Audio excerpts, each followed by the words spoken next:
start. All right, welcome to Rock Docs, a podcast about music documentaries. I'm David Lizerbram here with my co-host Andrew Keatts.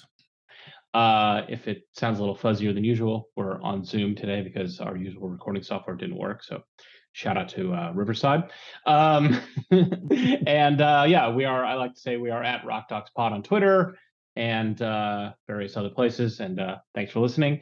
Today we are joined by a very special guest, Dennis Perkins, freelance writer and music documentary, let's say, expert. Dennis, say hi. Hello, everyone. Thanks for having me, guys. Yeah, thanks for being here. Yeah. And today we're going to talk about the documentary, which was Dennis's choice, Gigantic, A Tale of Two Johns, which is about They Might Be Giants. Before we get to that, Dennis, the reason we originally got in touch was because a couple months ago, you wrote a piece for Entertainment Weekly called The Best Music Documentaries of All Time. Now, I know authors don't always pick the title, but that was kind of a bold position, so we had to check that out. We're suckers for that. Sure. So how'd that come about? Was it something you pitched, or somebody was looking for somebody to write that kind of article? Is there what's like the state of play in terms of writing about music docs in the popular press? Well, thanks. I have to say I thank you for calling me a music documentary expert. I don't think I am one. I think what I am is a freelance entertainment writer. For about 10 years, I was writing at the AV Club over at The Onion. And I left earlier this year after new management and bad treatment of the people there who I care about. And I'm just a freelancer. They didn't really care about me, but I just couldn't keep writing there. So I just kind of put myself out there. I'd really only written for the AV Club for like a decade because I'd been an admirer and a fan of that place for long before that. Yeah, some of my formative internet experiences in the AV Club comment section, arguing with people about music. So yeah, back in the discus days. Yes. Yeah. So it was kind of new territory for me. I put out a letter which I described kind of as a hissy fit resignation letter, just lambasting the Jim Spanfeller and the people at Geo Media who had kind of worked to undermine it and destroy it and make it not what it had been, and treated my friends really badly. So some people saw that, and one of those people was one of the editors at Entertainment Weekly, and he just sort of contacted me and asked if I would be interested in writing for them.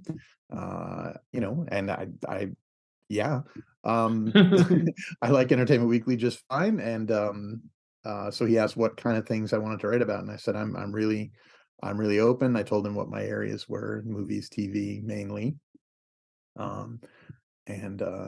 Life of a freelancer is you don't really have a whole lot of control over stuff, but he gave me a list of possible topics, and this was on there, and I thought I could do a good job with it. Yep. So when you write this kind of thing, I mean, Entertainment Weekly, I certainly, think of the magazine version, but Sure. how does it work in terms of putting this list together? I mean, we'll link to it, if anybody wants to check it out, which we encourage it. It's a good list, I think, and thoughtful. But, it seems like for Entertainment Weekly, it's probably not the kind of thing where you can just drop a list of like super obscure music documentaries that nobody's heard of, or, you've got some lesser known artists and more well-known, ones in there. But how does that thought process go? That's a good question. Like I said, I'm a guy in Maine. I'm not really, I have some very dear friends who I've written with and worked with and interacted with for a decade and never met, because, that's what a freelancer does. And so with this, I really felt they're very nice people. And my editor, Kieran, was very helpful. But at the same time, I was given a lot of freedom to just do what I wanted. That's why I put on, they gave me the option to, they have a format guide, and they wanted a certain number of installments, but they also had the option for kind of little capsule reviews, sort of like, if you like this, you'll like that. And with those, I felt a little freer to play around, so I could put in like the documentary about half Japanese, or something a lot more obscure. I think the most obscure of the main ones I did was the They Might Be Giants one. Not that They Might Be Giants is really an obscure band, but it's a documentary that came out a long time ago. It's out of print. It's just something that I've always come back to again and again. So, but they gave me a lot of freedom. As far as their editorial policy went, I totally agree with the few comments that I've gotten, which is how dare you? You're just there's only one name on the article, and it's just one guy's opinion. I'm like, absolutely, it is. They asked me to write. They asked me to write it, and so I did. And I stand by the things that I wrote about, and if you take issue with things that I left off, you are absolutely correct. Yeah. You so some of the stuff we have covered here makes an appearance. One of your capsule, if you like this fairly notable one, then maybe you'll like this less obscure one, or this more obscure one. You include Dig. Yeah. So we did an episode on Dig, and we actually had Andi Tumuner on the show, interviewed her about the movie. I just want to give you a moment to talk to us about Dig. How about how great is that movie? What an awesome movie that is, huh? It is. It's really fascinating. This is where I go back to say I'm not. You're very kind to call me a music documentary expert. I'm not. I'm not a music expert either. I'm a music fan, and I write about entertainment, and I'm certainly plugged in to a certain extent. But these weren't bands that I was familiar with from the ground up. When they were coming up, and so the movie was a real introduction to them and a cautionary tale about how indie bands finding their way. Some don't, and you can watch these two bands kind of diverge, and it's fascinating.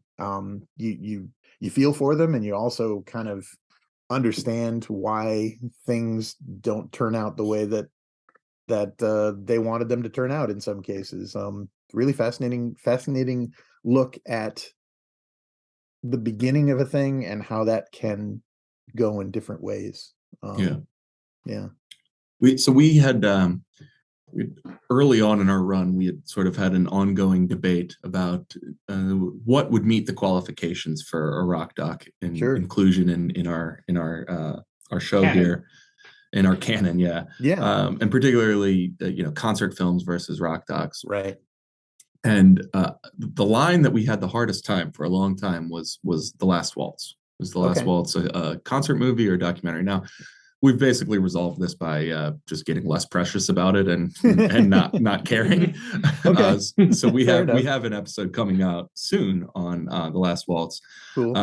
But I'm interested. You have Gimme Shelter on this list is another one we've sort of gone back and forth about whether there's enough other discussion to qualify it as something more than a concert movie. I'd say like Stop Making Sense is one that we've still fairly sided on being a concert film. How would you differentiate some of these movies that stand somewhere in the middle between those two things? It's a really good question. Yeah, I can see why you guys debate it so much. It's like that is a hot dog a sandwich kind of. Yeah. How would this dog wear pants? Yeah, exactly. It's like, because on one hand you're like, well, of course, if it's a documentary and it's about a band, it's a rock dog. But if it's just a performance, yeah, if it's like the Rolling Stones, like Let's Spend the Night Together, which is mainly just a concert. Yeah. But again, it's probably a question of not worrying about it so much. But for me, I two of my favorite, what I'll call rock docs, just in the broadest umbrella.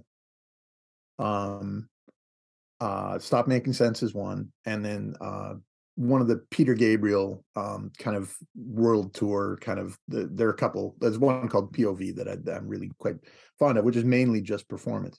I consider them both two of the most joyous celebrations of music I've ever seen. They make me feel great. They lift me up. They make me, I like both of the artists, that helps. But Stop Making Sense, I think you had Talking Heads, kind of art rock art school sensibilities informing how they presented their concert, plus Jonathan Demme, how he presented that presentation of a concert. And so you had these different levels of artistic expression working at the same time. For me, that's a rock documentary more than a concert. Yeah.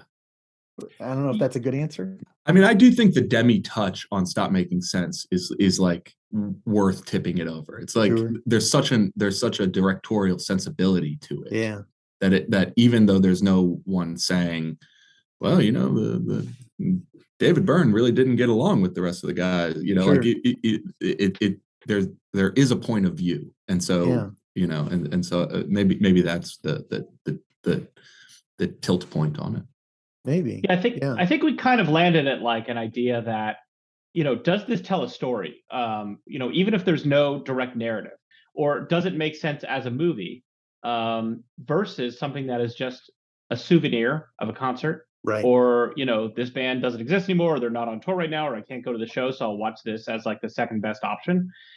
That's fine, and it's sort of like product or content, and that's perfectly fine, and it is entertaining, and can be good and all that stuff. But yeah, sometimes we do, kind of feel like, it's obviously totally subjective, but does this create the same experience as watching a film? And if it does, then I think we're kind of leaning towards, all right, we're not going to be that precious about, does there have to be talking heads or narration or something? Mm-hmm. Yeah, just since we're talking about Jonathan Demme, I'm completely out of the music documentary, but the stuff he did with Spalding Gray, I think is similar. If you watch Swimming to Cambodia, yeah, it's a concert film. It's a guy at a desk. That's all it is. He's talking for an hour and a half. But Jonathan Demme is so present in how he works with what the artistic presentation that's being presented, and then there's his presentation of that presentation, and they work together in a way that tells a different, I think, more complex story than the thing itself, I guess, is how I'd fall on it. Yeah, that's actually a good one. I haven't seen either of those in a while. I think there's two, if I'm not mistaken, or maybe three. I don't know. There's a few, but I haven't seen them in a while. But that is a good analogy, I think, because he's working with, when you hear about it, it's like it's a movie with a guy sitting at a desk doing a monologue, and he's working with such minimal elements, and yet, just like theater, that can work if you've got the right sensibility and the right content, the right.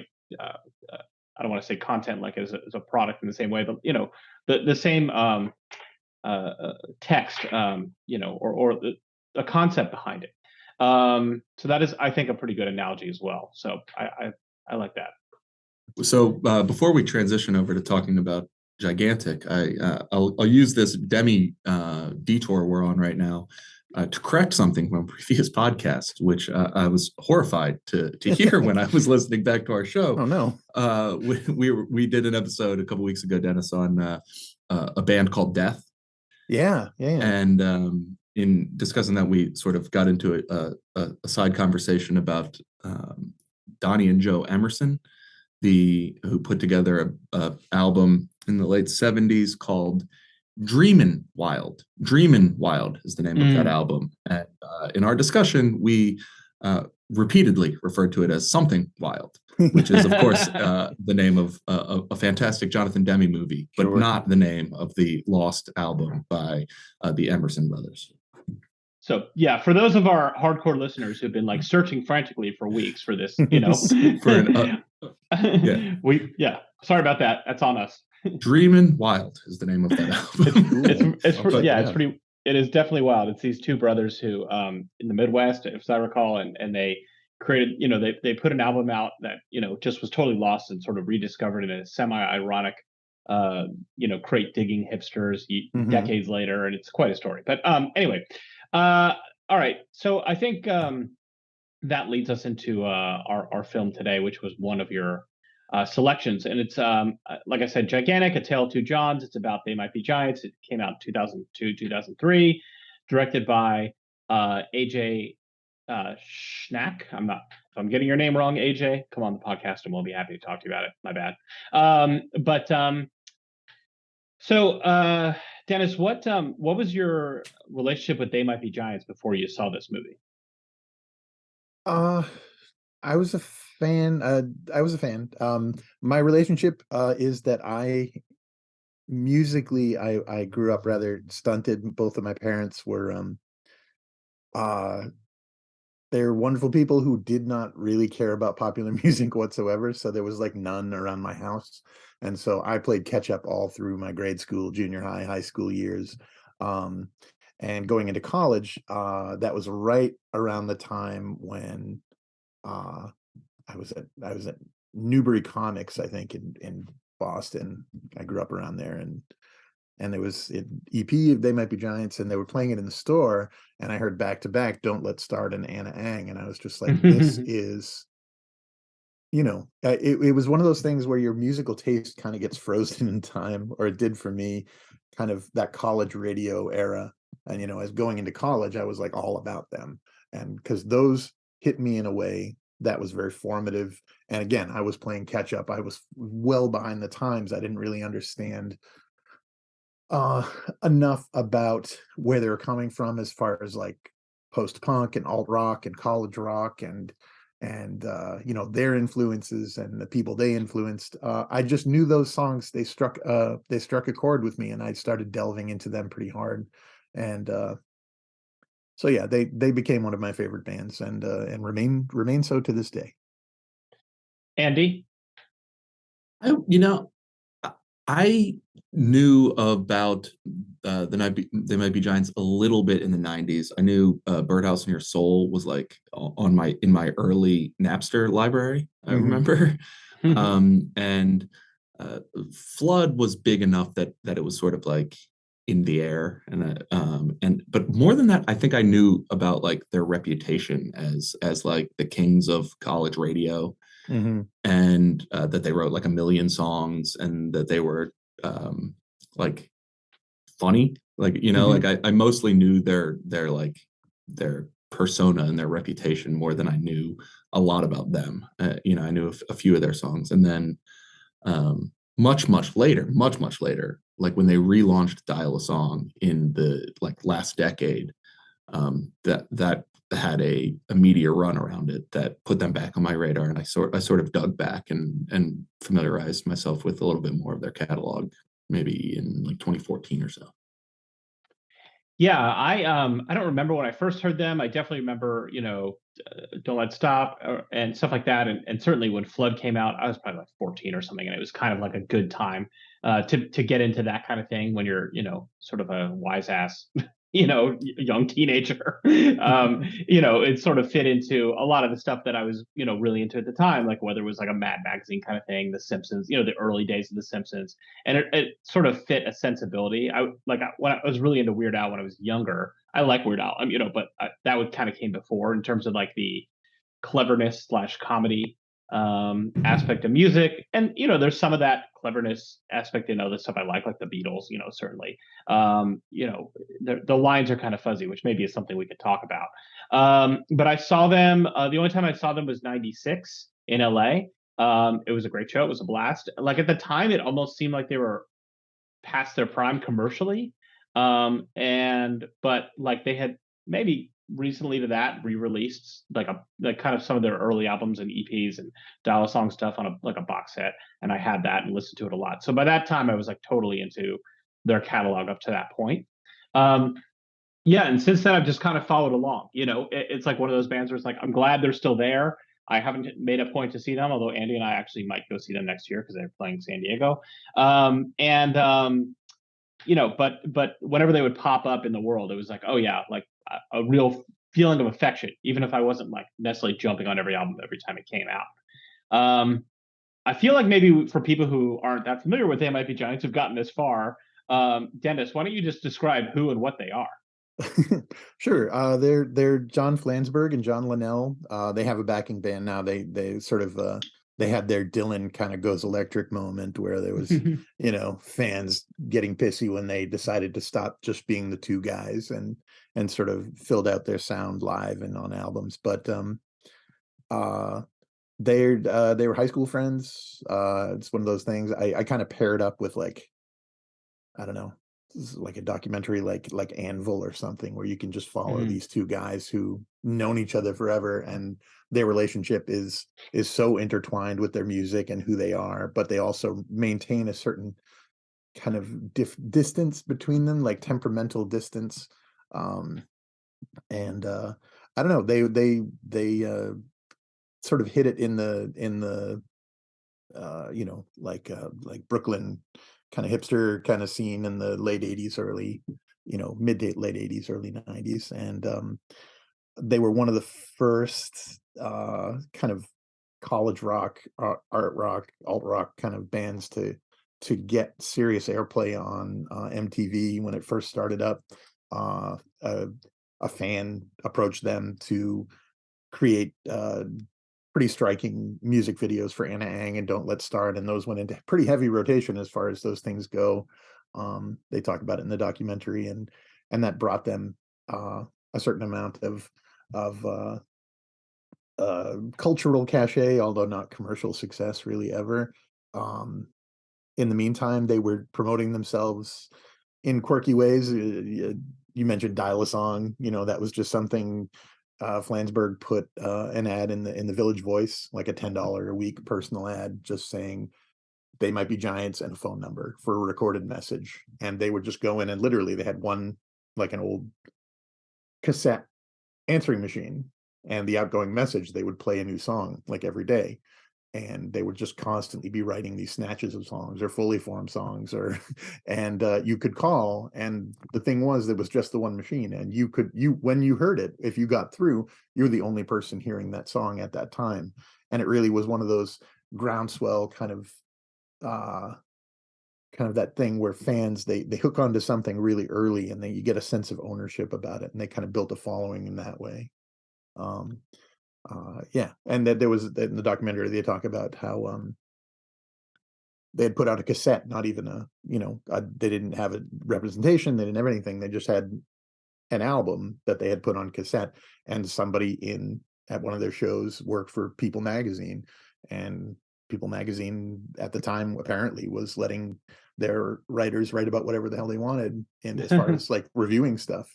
Yeah. And his editor said, yeah, go for it. And so there was no representation, there was no nothing, there was really only the physical cassettes that you could mail away for. And so that helped them get publicity in that kind of very eccentric, suitably eccentric way as well. Yeah, let's go ahead, Andy. Well, I was just gonna say that, yeah, they like the movie does a really good job of like placing where they came out of, and like it almost wasn't a music scene as much as like an art and comedy and just like bizarre performance scene. In like a period in when Lower Manhattan was like off the grid. Like you were in Manhattan somehow, but the places that were would give them space to perform were like not places that anyone else was expecting to get famous. They were places for experimental art and things like that. Illegal basement shows, things like that. I mean, it was not like a formal. Yeah, I mean, I think they when they kind of became popular, because they eventually got signed to a major label, and they were on MTV. They were always, I mean, the documentary goes into like all their many appearances on Conan and Letterman and all these places. So they became part of popular culture. They kind of walk that line between being like a serious musical artist and a comedy act. I mean, first of all, you got the classic like two guys. There's a big guy and a little guy. Like that goes back to like Laurel and Hardy or whatever. Everybody loves that. Every cartoon has that, whatever. And Linnell plays the accordion a lot, which is a inherently somewhat comedic instrument. Unless it's mariachi or something, but like in this context. Their songs are like often very funny and clever, like I said, and they kind of throw back their style. Some of it is like straight ahead rock or like post-punk type rock, but that's combined with like a lot of like older American songbook type pop or even classical elements and things like that. Sure. Even like Borscht Belt stuff, like it's right? Like shticky. They use puppets and stuff like that. In terms of the rock doc universe, like the closest comparison I would say would be to Sparks, right? You got two guys, those, they happen to be brothers, but in this case, there's two Johns. One guy plays the keyboard type instrument. One is like the more theatrical, one's the quiet one, who's like kind of the musical genius behind it. And their songs are like very quirky and odd and enjoyed by people who love comedy, but also people who love music and that kind of crossover. Maybe also a little bit like Frank Zappa, who we also talked about his documentary. There's that element of like, is this to be taken seriously? The lyrical content is not necessarily following the trend of what's kind of popular at the time. And Sparks for sure. I was like Sparks, some of the interviews where they're doing joint interviews together are so much like the Sparks Brothers interviews, where they are finishing each other's sentences and even just like, I mean, the Sparks Brothers are brothers, but like working together with just one other person for 40 years, like you could be forgiven for hating each other, and they don't seem to at all, like they seem to have really come into an accepting role in this relationship that they have, and it really did remind me of the Sparks Brothers a lot. Yeah, in the documentary, the two Johns, like when they're interviewed separately, they sort of take it seriously, and they're very straight ahead interviews. When they're interviewed together, like sitting next to each other, they cannot help but just being two old friends from high school, like making kind of a joke out of everything. They and that dynamic is so charming. Dennis, what's your take on that? Okay. Well, I was gonna say, I agree with everything you're saying, and the accordion thing automatically swings them into the Weird Al kind of vibe in people's mind, or kind of off ramp. And their songs are funny, but unlike, I love Weird Al. I mean, I think he's who doesn't love Weird Al? But I don't know. They might be giants. I think when my on ramp to them put them originally in kind of REM category, which is also a band I was just getting aware of at the time. I'm a lot older than you probably, but going into college, around the area of Document and stuff like that, these were songs, they had kind of a drive, like a alt rock drive to them that really engaged me in a way that, isolated as I was, I hadn't really experienced before. But also the lyrics were so, in some cases, obscure that I was just, you're young and you hear it, and the music is really affecting you, so you assume the lyrics, the music is really affecting you, so you assume the lyrics are, even if you can't understand them, they must be meaningful and brilliant. And their songs do that, but I think that while they don't take themselves as seriously as REM, I really do think lyrically the two Johns are masterful songwriters. And I think while, they have songs that are everything you said, I mean, there are songs that are just straight up goofy. You've got songs like Particle Man, or, Hideaway Folk Family and stuff like that, that are, put your hand inside the puppet head, and, but and in the documentary they talk quite a bit, the sort of explaining the breadth of their, or the niche, but also the breadth within the niche of their fandom. You've got people like Sarah Vowell, who's a public radio historian, public figure, who's talking about how she would debate with people because they would hear the melody, and they would hear a song like "They'll Need a Crane," which is absolutely the catchiest song in the world, and people will say, "Oh, it's such a happy song," and she's like, "If you listen to the lyrics, it's about a divorce, it's about a relationship breaking down," and that kind of juxtaposition of song, of melody and the vibe there, and the lyrical aspect, it creates kind of a friction that, to me, it can explode on me. It really, they have provided me, and still maintain a hold on me in a way that is incredibly powerful, while at the same time their songs are extraordinarily listenable. And yeah, I mean, I think of something like, "You're the oldest you've ever been" right now, and now you're older still. It's like, it's catchy, yes, and they're being silly, definitely, but also like they're expressing like straightforward existential angst, about the inevitability of death and its looming proximity, and it is as simple as it is, and it's like that. I suppose most existential angst is this way: is it, of course, everybody understands it, but portrayed as articulately or as simply as they manage to, it can be profound, and it is, I think. So when you talk about like the hold the music has on you, and I think Sarah Vowell does an incredible job throughout this movie. She does. Of articulating what makes this band interesting and what makes their songwriting interesting, and they're lucky to have such a brilliant writer as a fan, because she puts them into words very, very well. And I think similar to what you were just saying.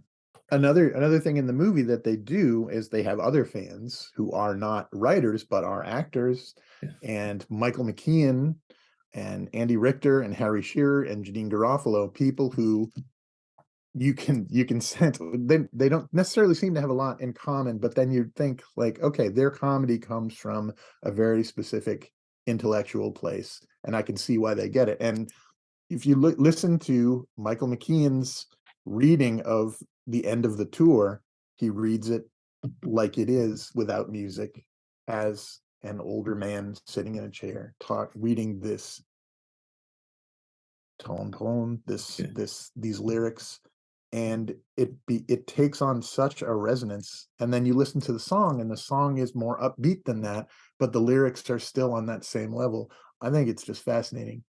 Mm-hmm.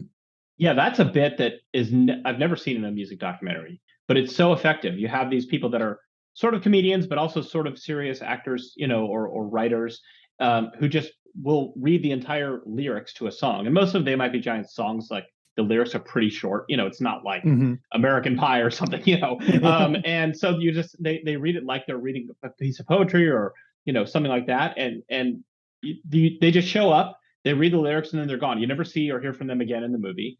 That this is their role, and it's so interesting because it puts the lyrics in a different context. It's a way to talk about the lyrical content without explicitly just having somebody say, well, this means this. And it's so effective and so interesting that it's like, oh, this is a twist that nobody else ever thought of and nobody's copied, but it definitely works. Yeah. I want to talk about another kind of thing in the movie that maybe is a little bit of a criticism, I guess, is that the movie starts by writing a check that I don't think it really cashes. Okay. Exactly. The very beginning of the movie, you see former Illinois Senator Paul Simon, not the songwriter, Paul Simon, friend of our Garfunkel, but the other Paul Simon, who's deceased now. But he, was like a very starched guy in a bow tie, giving a lecture about the Lincoln Douglas debate, and it kind of is this Ken Burnsy type of thing. And then so there's like a little bit of an intro with that, and then it kind of kicks into the movie. And later in the middle of the movie, there's an explicit Ken Burns like send up, where they're using the same type of narration, and they're talking about James K. Polk because President Polk, because They Might Be Giants later wrote a song about Polk. Okay, so there's these little bits that appear, but when the movie started and you first see that kind of like this Ken Burns parody, I was like, whoa, we're in for something wild. And then most of the rest of the movie is a fairly conventional documentary with talking heads and the subjects themselves talking about it. And it works. It's not bad, but it's a little bit, to me, was a little bit of a letdown that they didn't make this more of a through line as an art project or something that was a little bit less conventional, but they only kind of sprinkled it in. I don't know. Having the movie start with that set me up for something that I don't think fully delivered.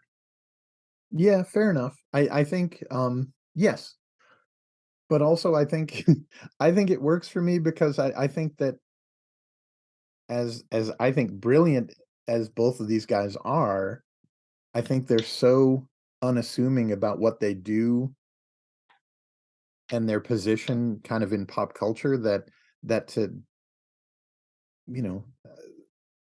their songs have what am I saying? I think it would seem too showy if the movie were to go kind of not even too showy. I think it would kind of betray what they do best. Like there's somebody, I can't remember who it is, but there's one of the talking heads is talking about they have a song called Meet James Ensor. James Ensor is a painter. Ira Glass talks about that. Yes. And he had them on the show, and he couldn't wait to ask them why did you write a whole song about this moderately obscure painter from 100 Belgian years painter ago? Yeah. And they just said, oh no, he's a really good painter. And then you listen to the song and it's weird. The lyrics take odd turns, but really the message is he's a great painter. You appreciate but don't quite understand his work, and we're going to sing about it. Yeah. And to me, Yeah. that seemed like, well, this documentary kind of the vibe it was going for.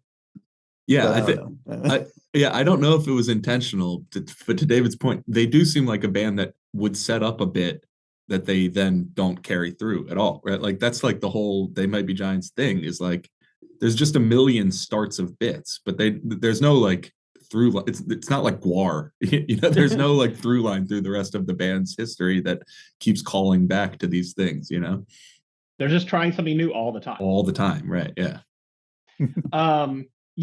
So I mean that I would consider that a mild criticism or something sure. like that. I don't think it ruins the movie in any way, shape, or form.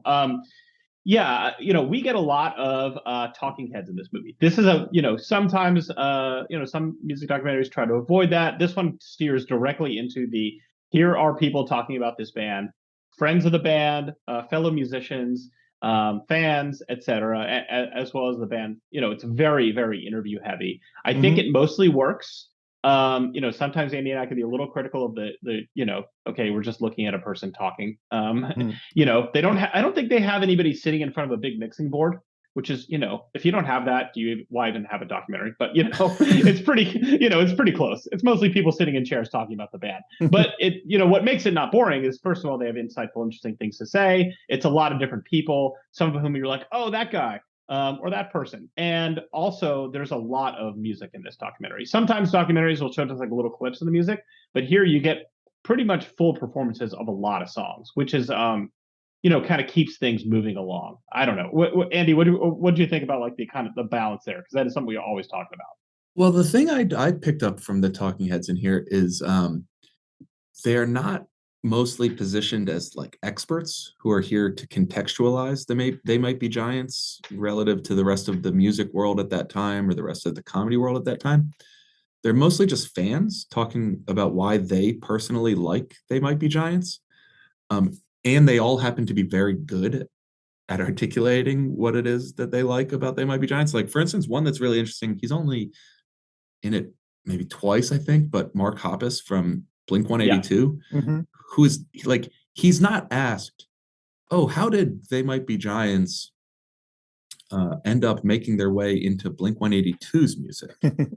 He just is talking, he might as well be a guy they pulled out of a concert and said like, what, hey man, why do you love They Might Be Giants?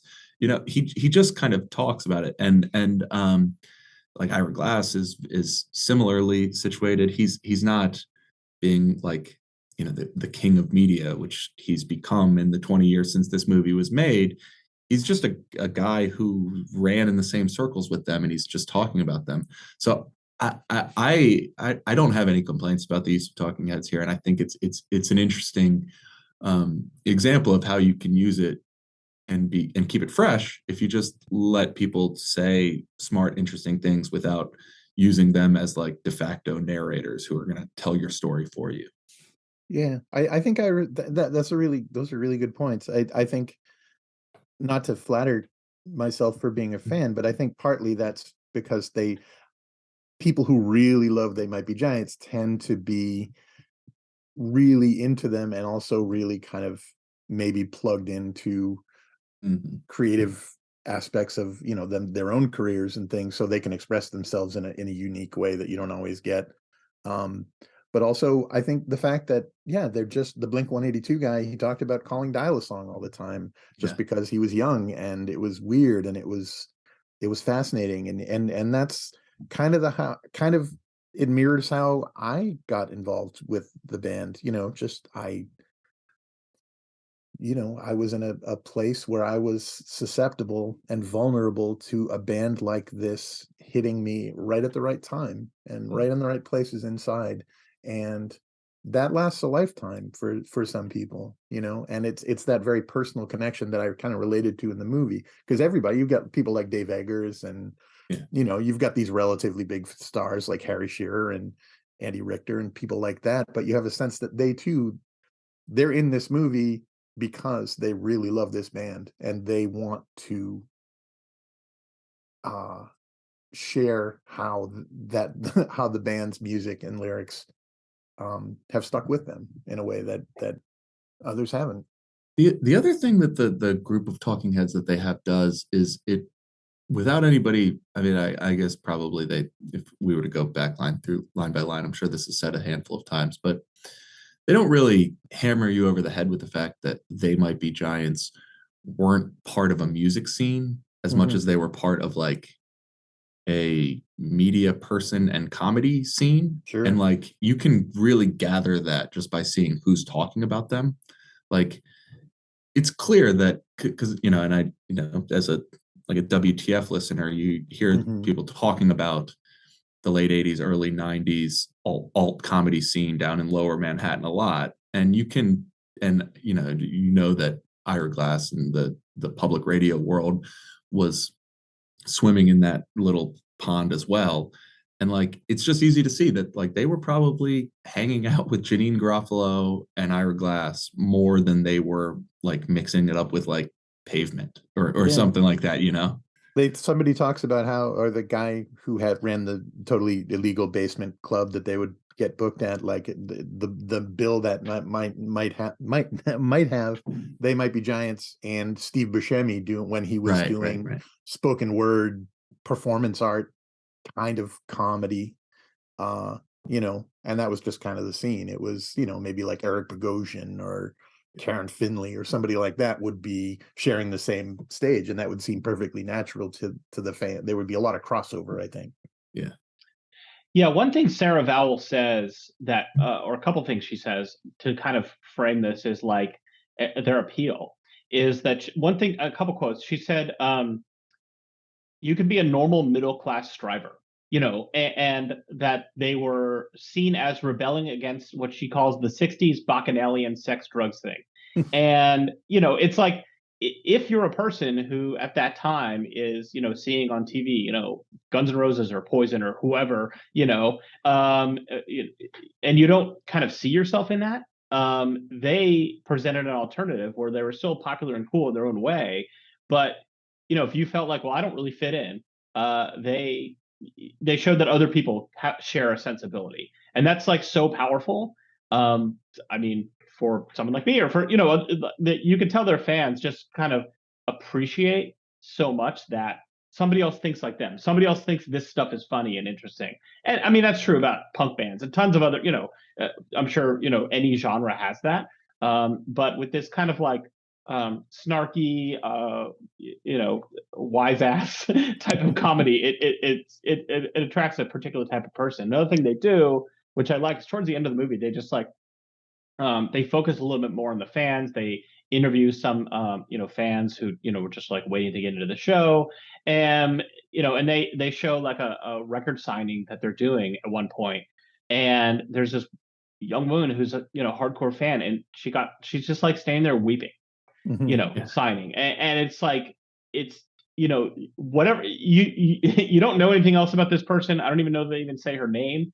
But you can tell that, she's so touched by that what it's about, that she feels like, oh, there's somebody out in the universe who understands me, and having that personal connection is so powerful that it kind of again, it pushes against the idea that like, well, they're just doing a bit, they're like a comedian, it's a comedy, like a prop comic or something like that. Which you get a little bit of that. But another person that shows up as a talking head quite frequently in this movie, and I would have never made this connection, is Frank Black from the Pixies. Yeah, he's so good, he's so interested in this. And that's another band where like, the Pixies are clearly, framed as a like, in some sense a serious cool band for serious cool people. I mean, they were, in that world like Pavement or something like that. But the membrane that separates the Pavements and Pixies of the world from They Might Be Giants, when you really think about it, is so thin, very thin, that it kind of could have gone either way for any of them. Yeah, that's well said. So the production of this movie, if you like, I was trying to go back and forth because on some parts I was thinking like, wow, this is like the best student film I could imagine. Mm. But other times I was like, well, maybe it's just like it's just like a product of what like a lo-fi film would have looked like in 2001 when they were making it. I don't know. Watching it in 2022, what stands out to you guys about the like the production elements of it and like how the movie actually looks, Dennis? Uh, I think it fits the subject matter. Like I said, um, David, you were talking about how when the guys are being interviewed together versus when they're being interviewed separately.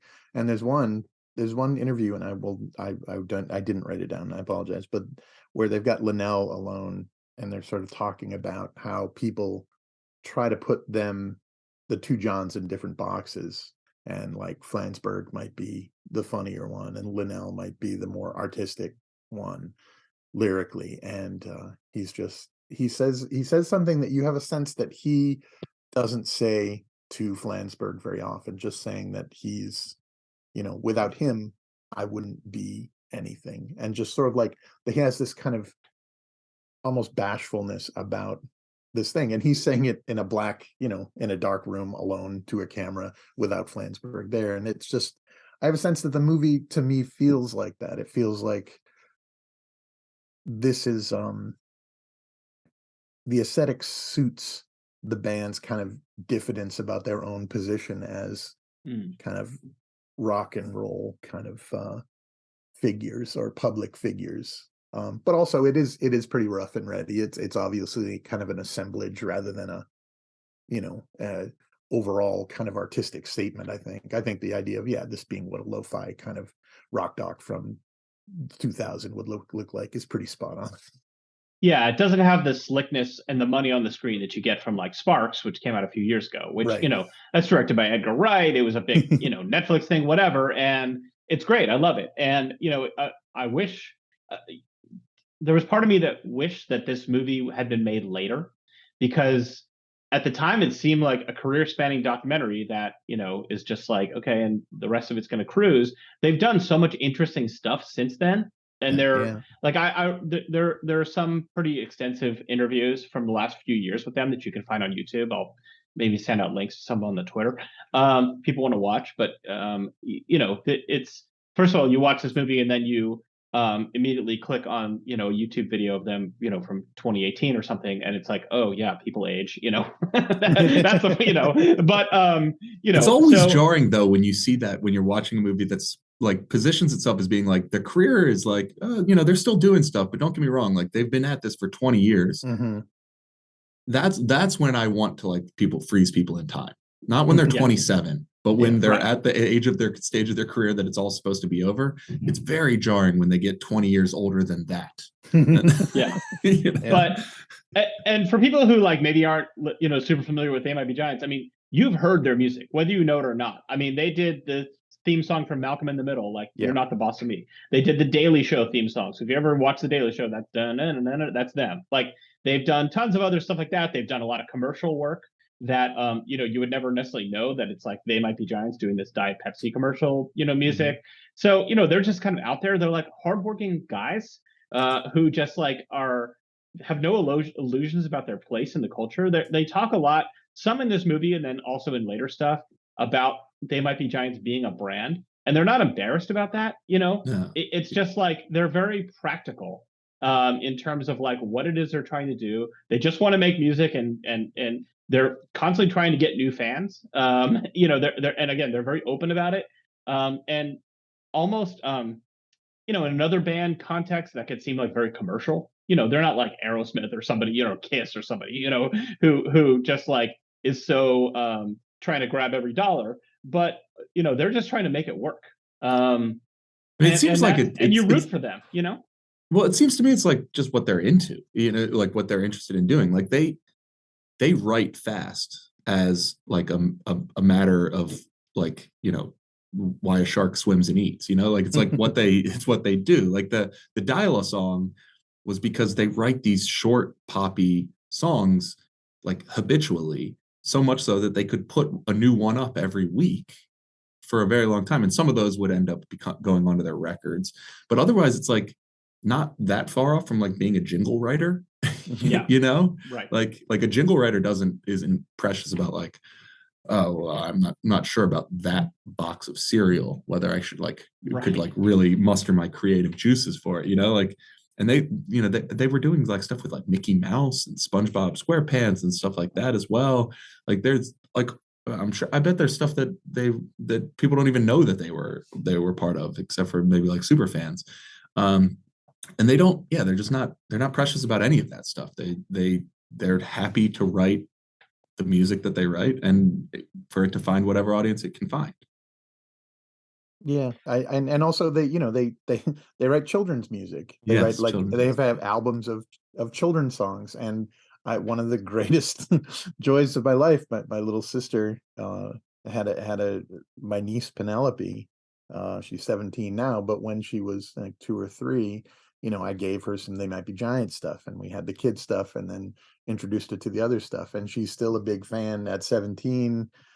And I don't know. You can play a kid, Don't Let's Start, or you know, um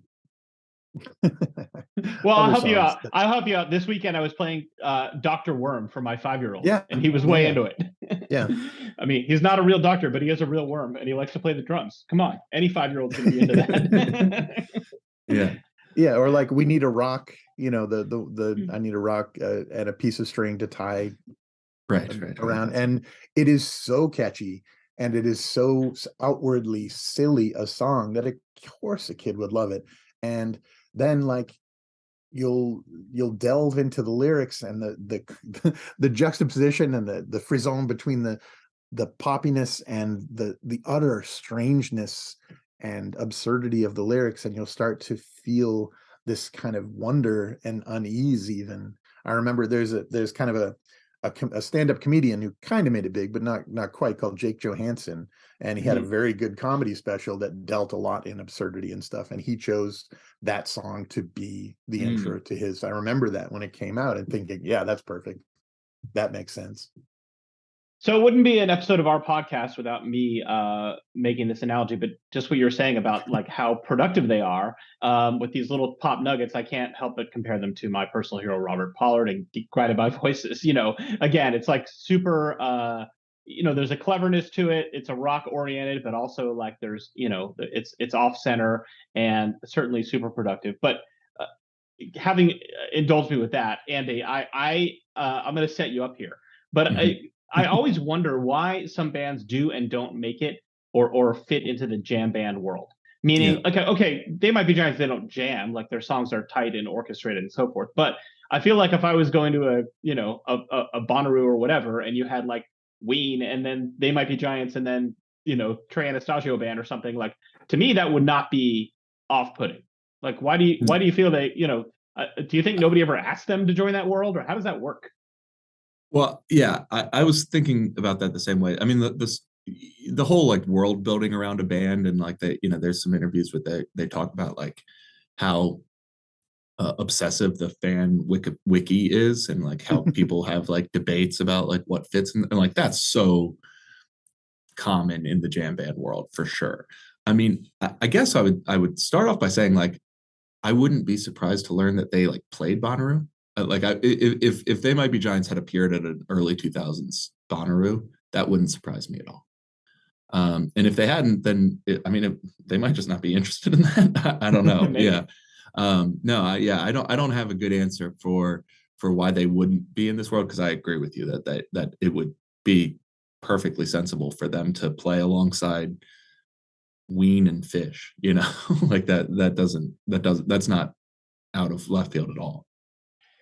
So another weird thing this movie does, which is like, I don't know why it is, but it's so weird that I can't not remark on it. And the movie was made in like 2001 or two, it was released 2002, 2003.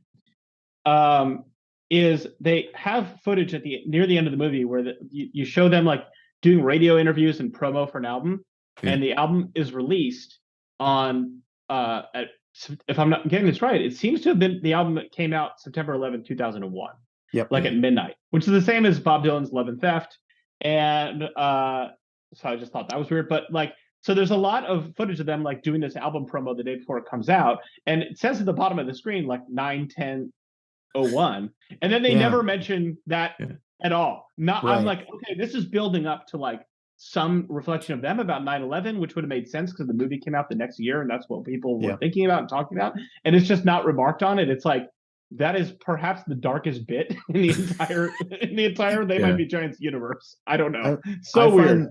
I find that incredibly evocative, and I think it's a specific choice by the filmmaker, and I have no idea if this is true, but because the song they show them playing, I don't know if it's a Tower Records or a bookstore, but it's the night before, or it's that week. I can't remember the date, but it's no. before, I think it is the night. I think it's that night. Like I think it's like literally 6 hours later, planes are going to be crashing into buildings. Exactly, and they're playing the song. They show the clip. They're it's in New York. They're there at the Tower Records or whatever, and they're playing the song New York City, and it's very bouncy and it's very upbeat, and it's with that undercurrent of strangeness and kind of darkness about.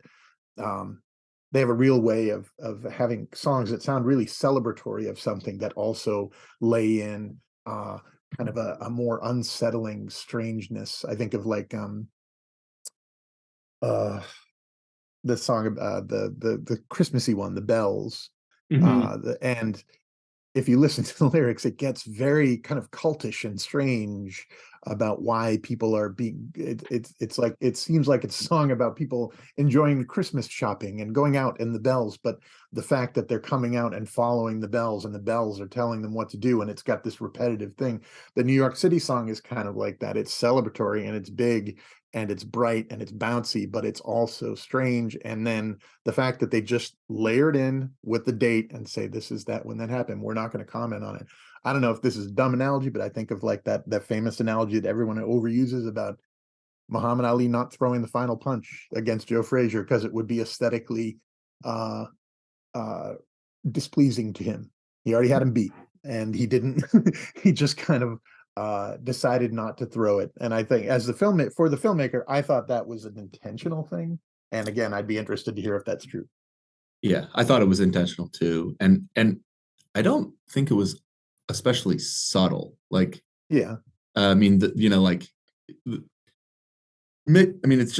what if you have any memory of what it was like in like the months after September 11th, sure, like to have it all like stacked up and then not mention it is like, it seems very deliberate to me, and I also think very affecting. I think it works. I think you explained it well. I think it was probably more affecting than to have a bunch of people be like, "Oh boy," and then that was an awfully bummer, huh? That was rough. We lived in New York. Yeah, what are you going to say? Yeah, right.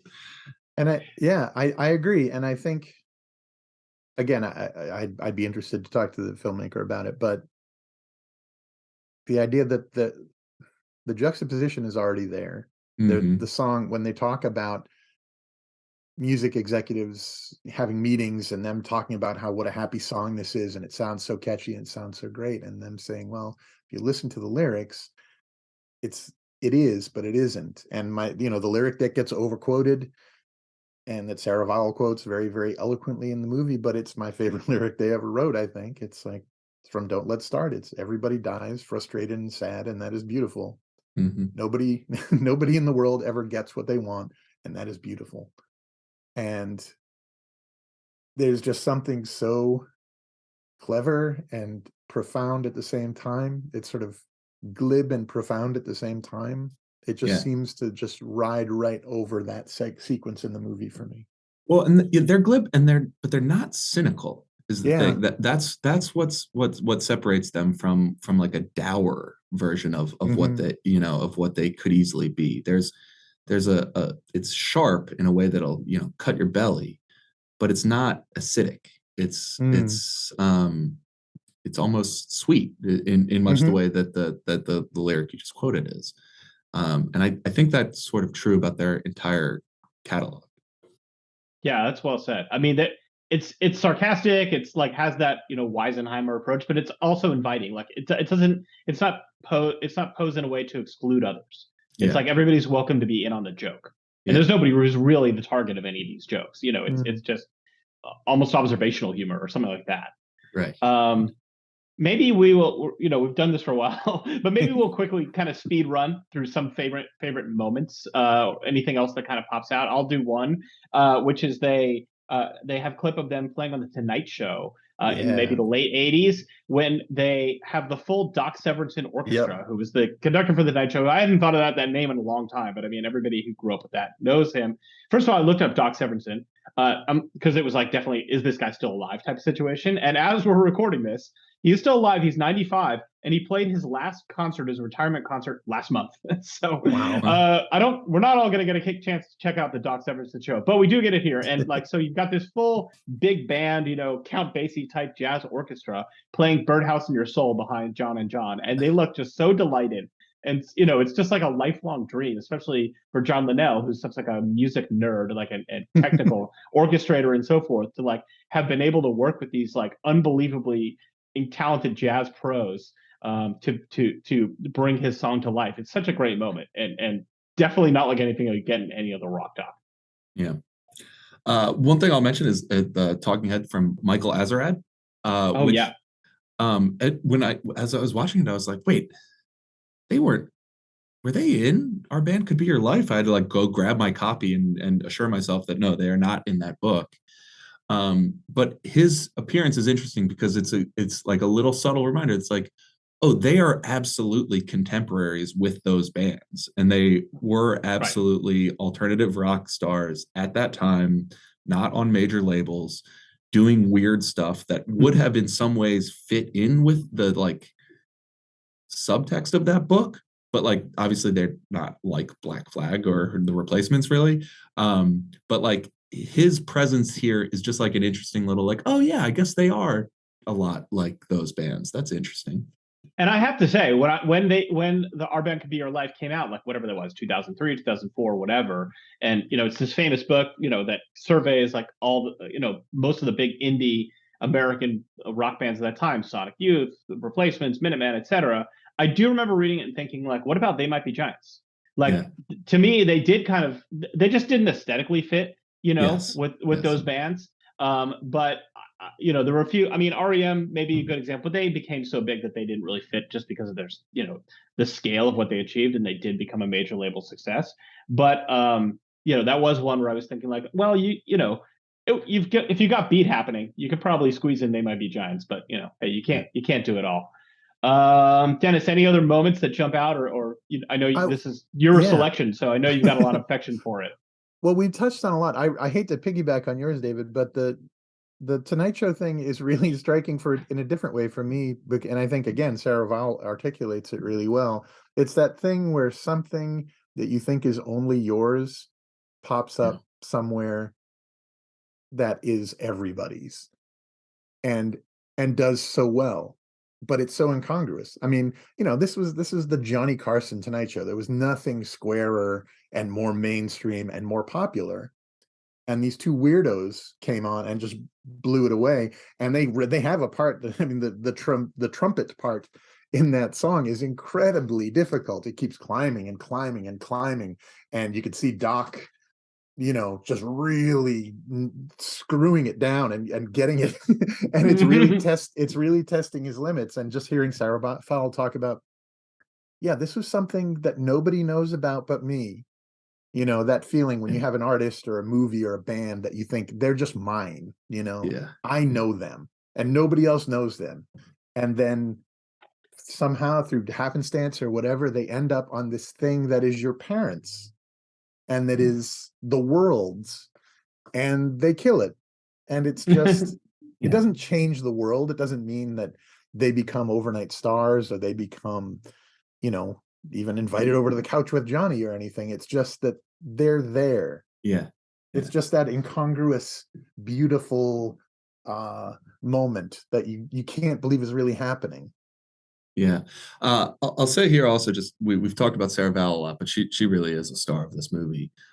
She says something like, I've heard a million people talk about what made David Letterman's comedy different than other people and why they loved it, and she says Letterman's comedy was about not taking the world for granted, and that They Might Be Giants also do not take the world for granted. Yeah. And like, talking about what makes David Letterman different than Jay Leno or like the rest of late night comedy is like the most well-trod path you could have. Like every alt comic of the 90s has had their say about why they liked Letterman more. And she says so simply, the joke was about not taking the world for granted.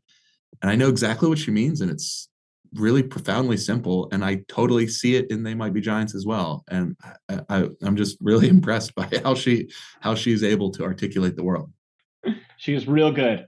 All right, Dennis. So as we wrap it up, we always ask the same question. There's not going to be any suspense here, but the final question is like, okay, if somebody's like doesn't really know about They Might Be Giants, so they're not particularly a fan, they just don't, haven't never connected with them. They're just looking for a movie to watch in an evening. Would you recommend this movie? Yeah, with the full knowledge that some people are not going to vibe with it. Yeah. But sure, yeah, absolutely, I would. Andy? Yeah, definitely. I think the Talking Heads are really funny and will like Sid Straw. I also want to mention her real quick. She has a very funny line where she's like, "Did everybody tell you they're nice guys? Well, why didn't you talk to anybody who actually knows them?" Yeah, I think it's a charming movie. I think people will be won over by it. Yeah, it's a lot of fun. It moves along. Just like a lot of stuff happens to them. You get a lot of good performance stuff. So you get the music, but it's not just like a concert film. Obviously, it's like primarily documentary. You get that good balance. They're such charming characters that you just want to spend time with them. Yeah, I mean, it's just a good time with that like a little weird stuff to make it interesting and not bland.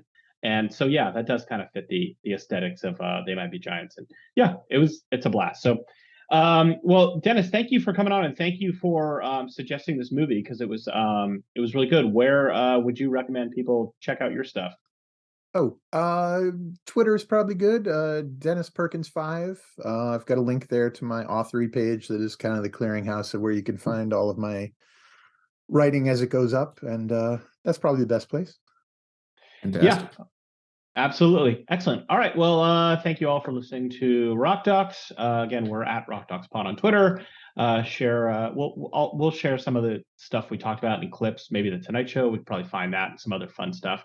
And I should say the movie is kind of out of print. You can probably find old DVDs. We were able to find it on YouTube. Of course, that may not always be the case, but it's worth searching around for. Anyway, thanks a lot for listening to Rock Docs. This is the worst part. To believe for all the world that you are my precious little girl. But don't let's start. I've got a weak heart and I don't get around how you get around.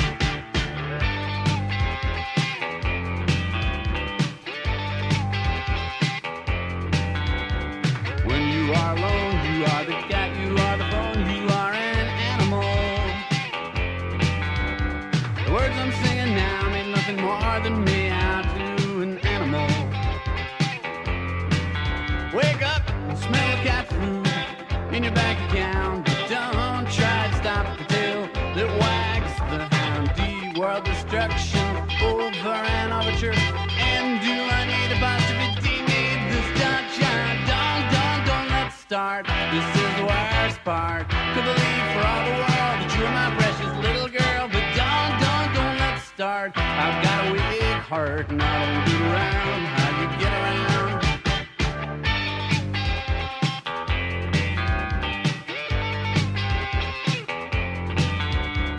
No one in the world ever gets what they want, and that is beautiful. Everybody dies frustrated and sad, and that is beautiful. They want what they're not, and I wish they would stop saying dibbity dog dog ding dang dibbity dibbity dog dog ding dang dibbity. World destruction over an overture. And do I need a positivity? Need this dot shot? Don't let's start. This is the worst part. To believe for all the world that you are my precious little girl. But don't let's start. I've got a weak heart and I don't get around how you get around. I don't want to live in this world anymore. I don't want to live in this world. Don't let's start. This is the worst part.